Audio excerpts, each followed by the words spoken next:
Thank you, George. More than 1,000 people, by some estimates, gathered in downtown Bakersfield Saturday to protest immigration enforcement and policies by the Trump administration. And in the middle of all of it was Pastor Angelo Frazier, a well-known conservative figure. He joins us in Studio B this morning. Thank you for coming in. Appreciate it. It's good to see you, Mike. You're well known at these events, whatever the event is, and just tell me your impressions when you showed up in downtown Bakersfield on Saturday. Were you recognized right away? No. No. When I got out of my car, I could hear the names that were being called, and fascists and other things were coming. I was like, woo. I saw a lot of the American flag, so I thought this was going to be, basically generally friendly territory here, especially on the medium. And the closer I got to it, it wasn't. I noticed down in LA there were a lot of foreign flags down there, and I think some of the script has been flipped today. So they have American flags, but they were just as angry and down with America. A lot of F-bombs and things like that. And I hadn't even gotten over there yet. I'm thinking, boy, this is going to be interesting. When you show up at these events traditionally, when you have gone in the past and whatnot, sometimes there are more conservative voices that show up, in a bigger group. You don't typically say much out there when you're doing it. Why are you there? I primarily go to observe. Look, I love this city. I've been here for 30 years. I love the differences of opinion. I want to go hear for myself what's really going on, and not to have it filtered to me necessarily, but just to listen and see if I can talk with somebody, see if I know someone.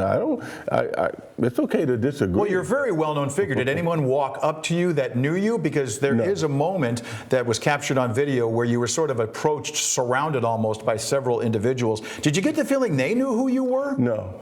Because they were calling me names that one of the guys said, "Effing African American, go home." And I was like, well, this is my home. What are you talking about? I didn't hear any Chaplain Frazier or Pastor or anything like that, or Angelo. I heard slurs coming at me, and they were vitriolic. They were hyped up, and I was really surprised that it was directed towards me, and that I somehow represent their frustration.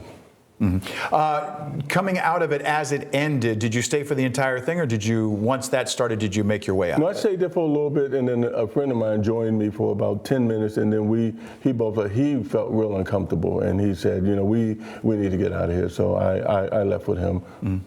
You mentioned that there was of course, and we saw that video earlier in the story that ran, there was a lot of emotion, there was a lot of intensity there and whatnot. How did it differ from previous events that you've been to? Previous, I think it seemed to be anger and misguided focus, wrong information directed at the person of the president rather than the policies of the president. Now, they were saying from the stage, I could hear the voices, this is a peaceful protest and those kind of things, but at the same time, there's a guy running up and down the street, burning a Trump hat, and dragging the American flag, and the crowd was cheering that on. So it's kind of two things happening at once. Not that they were sanctioning that, they were saying this was peaceful, but at the same time the crowd was cheering for the negative behavior that was going. And we're running out of time, but I needed to ask you, will any of this be part of your sermon this Sunday? Well, I'll talk about, I'm preaching on Job, I'll talk about the struggles of our nation. Okay. All right, Pastor Angelo Frazier, thanks for coming in this morning. Appreciate it. Thank you. All right.